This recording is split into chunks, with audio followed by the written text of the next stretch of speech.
우리는 살아가다가 예기치 않는 일을 당할 때가 간혹 있습니다.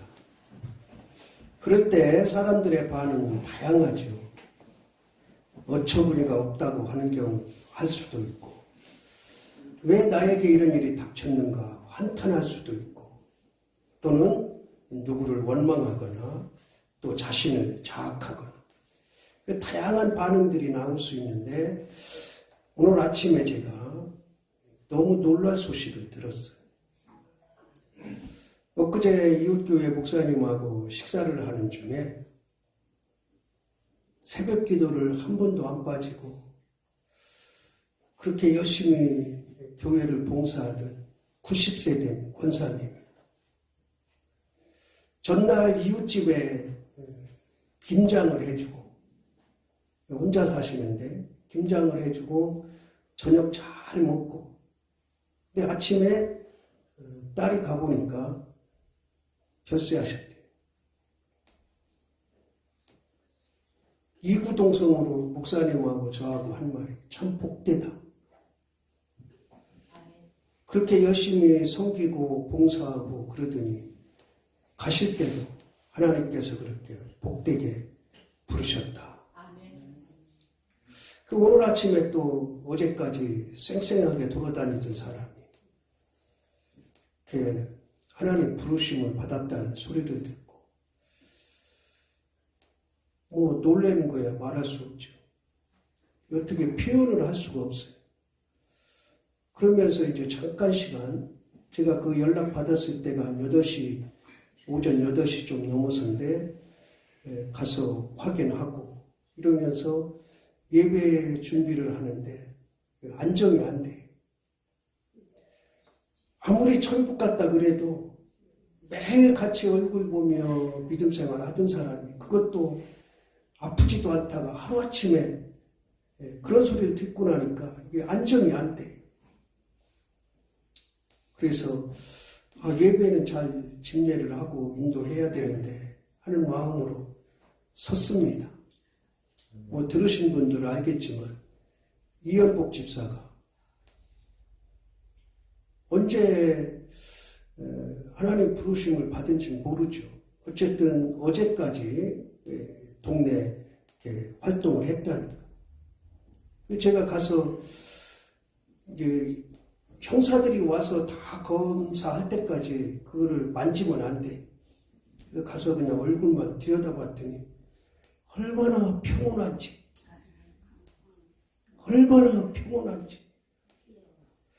그냥 자던 모습 입을 덮은 그대로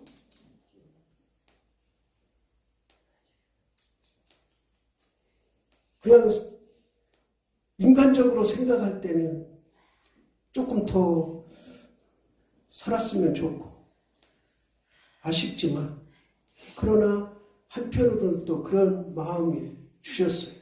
참 감사하다.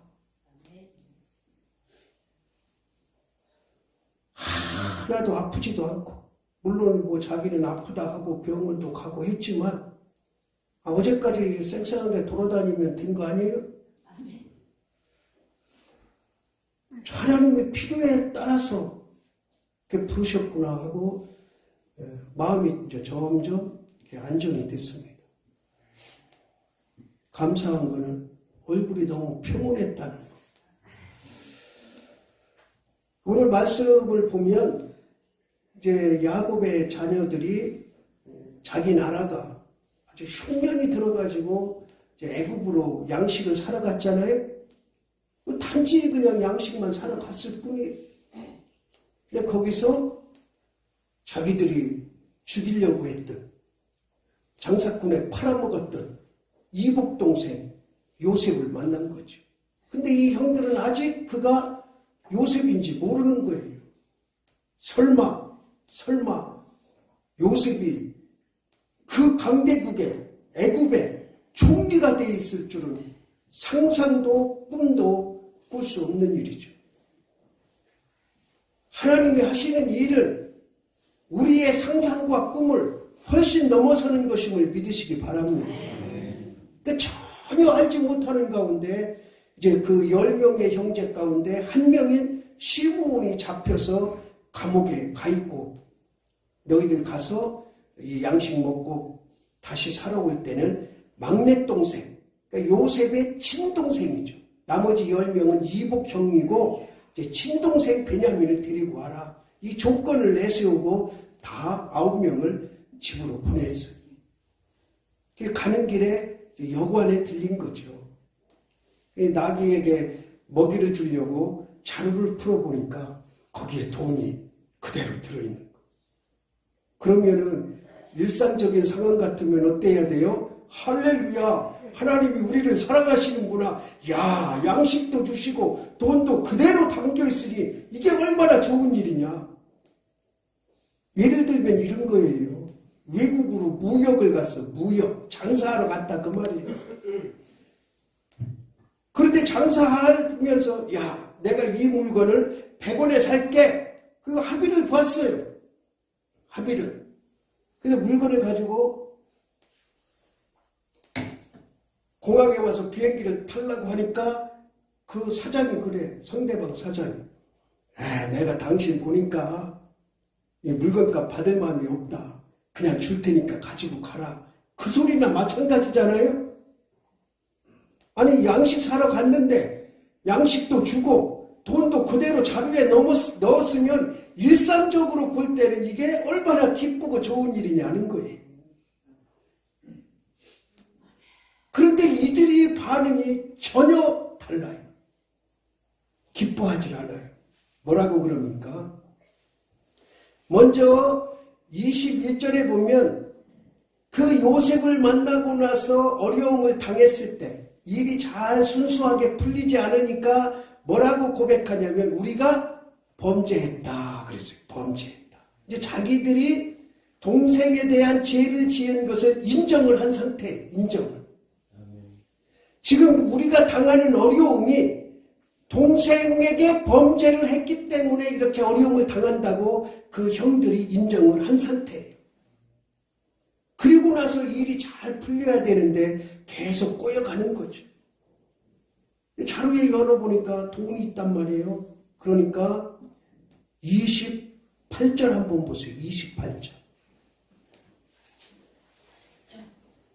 그가 형제에게 말하되 내 돈을 도로 넣었도다. 보라 자루 속에 있도다. 이에 그들이 뭘가 나서? 혼이 나서. 자 여기 보세요. 그러니까 자루 속에 돈을 발견한 사람이 자기 형제들에게 이제 8명에게 얘기를 한 거예요. 야 이거 봐 여기 돈이 그대로 들어있어. 그러니까 아까 말한 대로 좋다고 박수치고 할렐루야 찬양해야 되는데 혼이 나갔대. 혼이. 그러면서 그 다음 반응이 따라합시다. 하나님이 어찌하여 이런 일을 우리에게 행하였는고. 자 여기 중요한 이들의 마음이 담겨졌어요. 혼이 나간 상태예요. 좋아하고 기뻐해야 될 일상적인 상황 속에서 이들은 혼이 나간 상태. 정신이 없는 거죠. 혼이 나서 떨며 이 말을 원어로 보니까 몇 가지 뜻이 들어있어요. 의미가. 첫 번째는 아직 문제가 해결되지 않았다는 거. 양식을 구했지만 돈도 자루에 들어있지만 지금 자기 고향으로 가는 길이지만 문제가 해결되지 않았어요. 왜? 자기 형제 중에 하나 시므온이 감옥에 갇혀있잖아요. 애굽에 아직 남아있잖아요. 그리고 언젠가는 베냐민을 다시 데리고 그 애굽 총리한테 가야 되잖아요. 그러니까 이들의 마음은 기쁨이 없어. 즐거움이 없어. 그 먼 길 갔다가 고향으로 가는 길이면 휘파람을 불며 가야 되는데 혼이 나간 상태. 왜? 일이 깔끔하게 해결이 안 됐거든. 여러분의 일상은 어떻습니까? 일이 깔끔하게 해결되고 나갑니까? 저 속의 가슴에 뭐가 하나가 꾹 눌려져서 살아가고 있지는 않습니까? 사실 우리는 이 땅에서 온전히 해결될 수 있는 문제는 없어요. 따라합시다. 천국 가야 깔끔하게 해결된다. 이 땅에는 늘 염려, 걱정, 뭔가 하나씩 붙들고 살아가는 거지, 이 문제가 해결되면 저 문제가 나타나고 저 문제 해결되면 또 다른 문제가 나타나고, 그래서 우리는 어떻게 보면 여기 오늘 말씀 표현대로면 늘 혼이 나간 상태로 사는 거예요. 그런데 그런 상태로 살아나가다가 그 다음에 고백이 중요한 거, 고백이. 제가 서두에 그랬잖아요. 갑자기 어떤 일을 당하면 왜 나한테 이런 일이 닥쳤냐, 어이가 없네, 한탄하고 남을 원망하고 세상을 원망하고 그러다가 결국에는 자살하고 이러잖아요.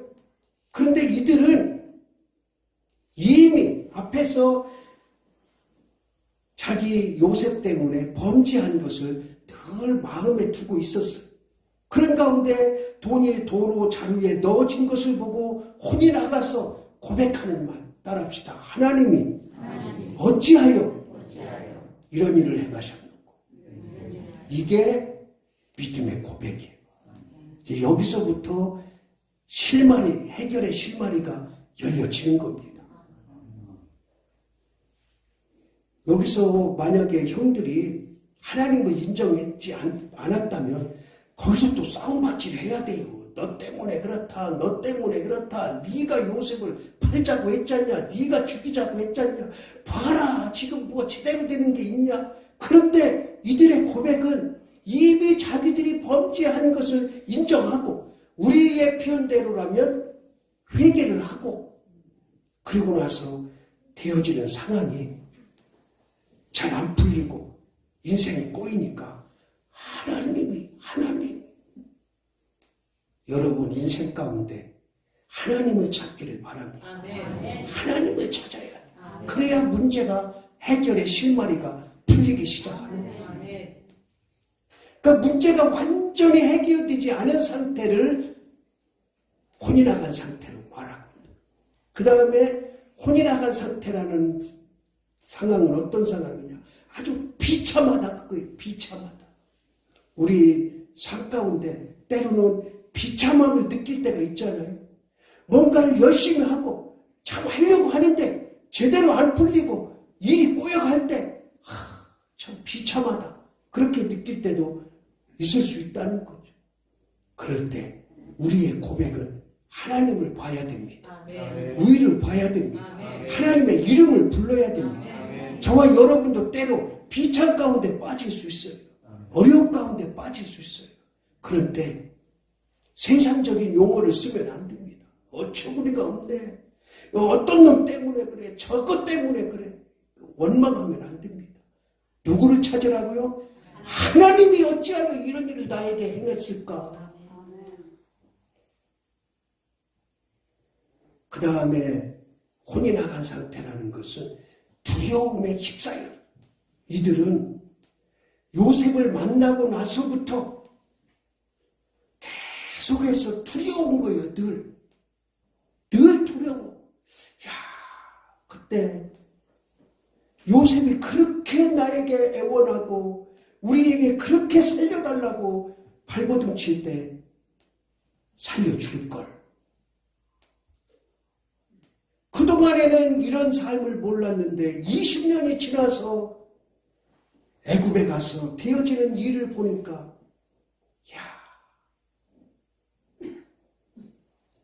우리는 일생을 두려움 가운데 사는 거예요. 사실 뭐 벌벌 떨고 그런 두려움은 아닐지라도 이것이 잘 될까, 저것이 잘 될까, 이렇게 하면 될까, 저렇게 하면 될까, 그런 늘 두려움이 있잖아요. 그 두려움이 있을 때 그 두려움을 벗어나고 해결할 수 있는 유일한 방법, 하나님을 찾는 거예요. 하나님을 찾는 거예요. 그러면은 하루아침에 그 두려움이 사라지진 않더라도 해결의 실마리는 시점은 된다는 것을 오늘 성경은 말씀하고 있죠. 참 이들의 고백이, 이 말씀은 성경, 제가 이제 주석을 찾아봤어요. 도대체 왜 이들이 하나님이 어찌하여 이런 일을 우리에게 행하였는고, 이 뜻이 의미가 뭔가 제가 주석을 찾아봤더니 원망이 아니라는 거죠. 이것을 원망 때문에 한 것이 아니고 자기들의 지금 처지를 그대로 여실히 드러내는 거죠. 그러니까 우리가 입술에서 어떤 말이 나오느냐에 따라서 그 사람의 믿음을 척도를 알 수 있듯이, 힘들고 어려운 상황 가운데, 일이 잘 안 풀리고 꼬일 상황 가운데 세상을 원망하고 사람을 원망하고 자신을 자학하고 이러면은 일의 실마리가 풀리지 않는 것. 그때 이 야곱의 형제들처럼 하나님을 찾아라. 아멘. 하나님께서 왜 나에게 이런 일을 주셨을까? 왜 오늘 나에게 이런 일을 주셨을까? 왜 이 시기에 나에게 이런 일을 주셨을까?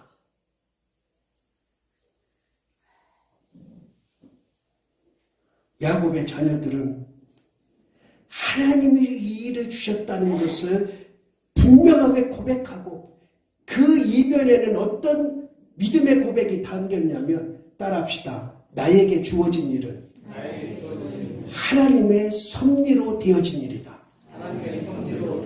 그동안에는 요셉을 팔아먹고 자기들이 유목민 생활하고 20년 동안 살아오는 동안에 하나님이 있었는지 없었는지 찾을 수가 없어요. 그런데 막상 어려움을 당하고 나니까 과정을 거쳐서 이제 하나님을 찾는 믿음으로 바뀌었다는 거예요. 그 전조가 뭐냐? 내가 범죄하였도다. 잘못을 철저하게 인정하는 거예요. 그리고 나니까 상황이 어렵게 닥치니까 하나님을 찾잖아요. 그러니까 성경학자들이 대부분 하는 것이 하나님을 제대로 인정하는 고백이다 하는 거. 원망이 아니고, 하나님을 원망하는 게 아니고, 이제 내가 내 삶 속에, 내 모든 과정 속에 이 지금까지의 모든 일들이 누구의 섭리 가운데? 하나님의 섭리 가운데 있다는 것을 고백하는 거예요. 우리는 연약합니다. 그래서 늘 남을 원망하고 시리에 빠지고 좌절에 빠지고 두려움에 떨고 혼이 나간 상태가 될 수 있지만, 그러나 그런 상태가 온다 할지라도 우리의 입술에, 우리의 마음에는 하나님의 이름이 불려져야 된다. 하나님께서 왜 나에게 이런 일을 주셨을까? 어찌해서 하나님께서 왜 나에게 이런 일을 주셨을까? 그 고난과 어려움과 힘든 일 가운데서도 하나님을 찾는 그 믿음이 회복돼야 될 줄 믿습니다. 그러나 분명한 것은 그런다고 해서 당장에 문제가 해결되진 않아요. 그렇잖아요. 이들 앞에도 지금 산적한 과제가 있지 않습니까? 산적한 과제. 그게 뭐예요? 아까 말씀드린 대로 야곱이 아버지죠, 아버지. 아버지가 이제 요셉을 떠내보내고 가장 애지중지하는 베냐민을 또 데리고 가야 돼. 앞으로 이들에게는 문제가 산적하게 많이 남아있어요. 그런데도 이들의 입술에서 믿음의 고백이 떠나지 않으면 결론은 뭐예요? 결론은 이 야곱의 후손들 70명이 다 애굽으로 가서 고센 땅이라는 한 지역을 주어서 그곳에서 편안하게 살도록 하나님이 이끄시는 것을 결론을 맺잖아요. 그러면 고센 땅을 구별해서 주신 이유가 뭡니까? 왜 하필이면 그 총리가 사는 관저 옆에다가 좋은 집에 주어서 살아야 되는데 저 멀리 떨어진 고센이라는 지방, 한 지방을 이 야곱을 비롯한 후손들에게 주어서 살아가게 할까요? 그것은 하나님을 믿는 신앙과 세상 신을 섬기는 사람들이 섞이지 않도록 요셉이 작전을 짠 거예요. 바로는 그렇잖아요. 왕은 여기 가까운데 네 아버지 잘 모셔, 네 형제들 잘 모셔. 그러는데 요셉은 아니에요. 저기 구석진 땅 한 곳만 주면 제가 거기서 아버지를 잘 봉양하겠습니다. 여러분, 비록 호화로운 주택은 아니더라도, 먹을 것, 입을 것이 풍성하게 있는 곳은 아닐지라도 하나님을 온전하게 섬길 수 있는 그 장소, 거기가 바로 고센 땅이고, 그 일을 위해서 하나님께서는 이런 역경을 주셨음을 믿으시기 바랍니다. 이 일이 없었으면 이들은 계속 그곳에 살면서 어려움 당하고 힘든 일 당하고 그러다가 언젠가는 하나님 팔아먹고, 사람이 힘들고 어렵고 그러면은 두 가지 종류의 반응이 나와요. 하나는 우리 믿음의 사람들을 대상으로 할 때 그래요. 한 종류는 포기해. 세상을 원망하고 사람을 원망하고 내가 이래서 됐냐? 뭐 지금까지 내가 믿음 생활했는데 하나님은 도대체 뭐 하시는 분이냐? 왜 나에게만 이런 일이 벌어지느냐? 일어나느냐? 그리고 뭐를 포기해요? 믿음을 포기해요. 하나님을 버려. 그런 사람들 한 종류가 있고, 또 한 종류는 이럴 때일수록 하나님께서 분명히 이 일을 통해서 하나님의 섭리가 있을 것이고 하나님의 뜻이 있을 것이고 하나님의 역사하심이 나타날 것이다. 확신 가운데 하나님을 더 애타게 찾고 붙잡는 사람. 여러분은 어떤 사람이 되시렵니까? 물론 극한적인 어려움을 당하지 말아야 되지만, 욥이 당한 그런 어려움을 당하지 말아야 되지만, 사람들이 혀를 끌끌 찰 그런 어려움을 당하지 말아야 되지만, 그러나 이왕 당했을 때 하나님을 포기할 거냐? 하나님에 더 다가가서 굳건하게 붙잡을 거냐? 이들은 하나님을 찾았습니다. 여기서부터 살 길이, 실마리가 풀려지기 시작하는 거예요. 우리에게도 힘들고 어려운 일이 닥칠 수 있습니다. 이 일이 계속해서 꼬여나갈 수가 있어요. 그럴 때 포기하지 말고 하나님을 찾고 찾는 우리가 되기를 주님의 이름으로 바랍니다. 제가 노회장이 되고 나서 두 가지를 제안을 했어요. 우리 노예다. 하나는 여러분들에게 이미 설명드린 대로 우리 충남 노예가 다음 세대 살리는데 한마음이 되자. 그래서 많은 재정을 들여서 목사님들을 초청해가지고 설명하고 그래서 신청을 해라. 그러면서 그때 조건이 10가정 이상, 10교회 이상 돼야 일을 할 수 있다. 그런데 한 교회 신청했어요. 그리고 나서 이제 이 일은 충남노예하고 같이 하는 것을 이제 포기하고, 그래서 또 하나를 제안을 했어요. 그게 뭐냐면 품앗이 전도를 하자. 우리 교회에 와서 내가 23년 동안 계속 지역에 전도를 하고 우리 성도들이 전도를 했는데 이제 끝간데까지 간 것 같다. 우리가 전도를 하면 그 사람들은 이제 그냥 왔니 하는 정도다. 타성에 젖어서 별로 이렇게 받아들이는 그런 모습이 약하다. 그래서 우리 교회에서 너희 교회 가고 너희 교회에서 우리 지역 와서 12월, 1월, 2월 세 달 동안 품앗이 하자. 품앗이. 우리가 나를 포함한 전도대원이 예를 들면 B교회를 가서 그 지역에 전도를 하고, 너네 교회는 우리 교회에 와서 우리 지역에 있는 사람들 영접을 시키고 전도를 하자. 그래서 6명 내지 9명이 왔으면 좋겠다. 우리는 최대 5명 정도 갈 수 있다. 이렇게 해서 이제 목사들한테 다 보냈어요. 그런데 11월 이제 지난주까지 신청을 받았는데 또 한 교회 신청했어요. 그 제가 생각을 했습니다.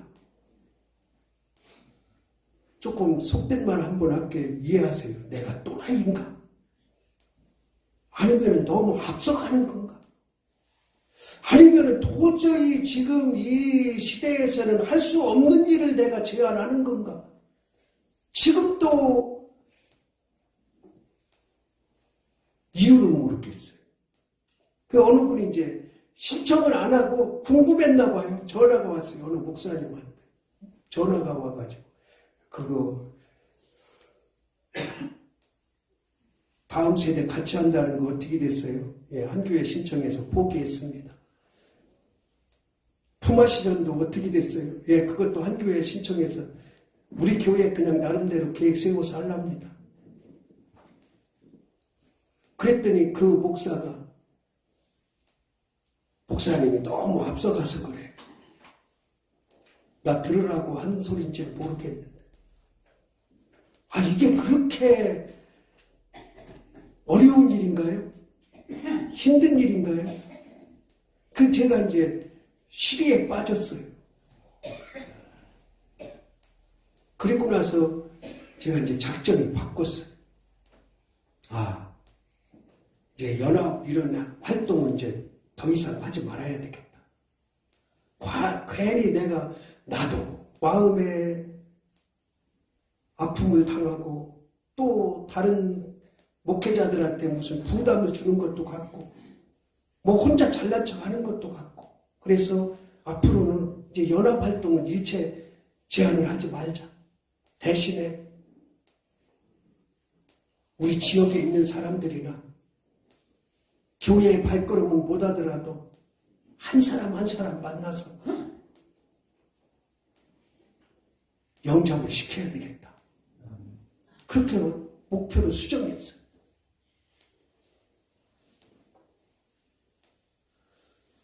한편으로 생각하면은, 하나님의 일을 하려고 하는데, 조금 더 효과적으로 일을 하려고 하는데, 하나님 왜 나를 안 도와주십니까? 왜 일의 역사를 안 하십니까? 도대체 나보고 어찌하라는 겁니까? 그런 한탄이 돼요. 솔직한 얘기로.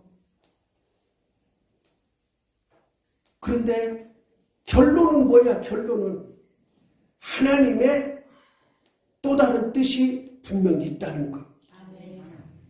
하나님의 또 다른 뜻이 분명히 있다는 거예요. 근데 그거를 찾고 찾은 게 그냥 이 지역에 있는 사람들. 그리고 또 이제 나중에 얘기하겠지만 여러분들 친인척 가운데 내가 아무리 전도해도 안 되고 영접시켜도 안 되는 사람 요청을 하면 제가 서울이든 부산이든 달려가서 영접시키는 거. 여러분 자녀손들 일단 영접을 해야 되지 않아요? 영접을 해야 될 거 아니에요? 할머니가 손주한테 그 서울까지 목사 데리고 가서 야 2분만 시간 줘라 그러는데 방으로 쏙 들어간 손주는 없을 거 아니에요? 그럼 붙잡고 얘기하는 거지. 영접해야 돼. 아들이 됐든 사촌이 됐든 우리는 그렇게 시리에 빠질 수 있고 낭망에 빠질 수 있고 힘든 일을 당할 수 있지만 그러나 중요한 거 따라합시다. 하나님이 어찌하여 이 일을 나에게 행하셨는고 그게 해결 책임을 믿으시기 바랍니다. 하나님을 찾고 찾는 우리의 믿음으로 회복되는 은혜가 있기를 주님의 이름으로 바랍니다. 아멘. 하나님 아버지 참으로 감사합니다. 지난 1년을 마감하며 하나님의 은혜를 고백합니다. 또 새로운 1년을 하나님의 은혜 안에 살게 하옵소서. 우리 입술과 마음에서 하나님의 이름이 떠나지 않게 하옵소서. 예수 그리스도의 이름으로 기도드리옵나이다. 아멘. 이제는 예수 그리스도의 은혜와 하나님의 극진하신 사랑하심과 성령님의 교통하심과 위로하심이 오늘 말씀을 듣고 하나님의 이름을 부르며 살아가기를 다짐하는 모든 권속들과 그 가정들 위에, 그리고 이 나라 이 민족과 교회 위에 영원토록 함께 하시기를 축원하옵나이다. 아멘.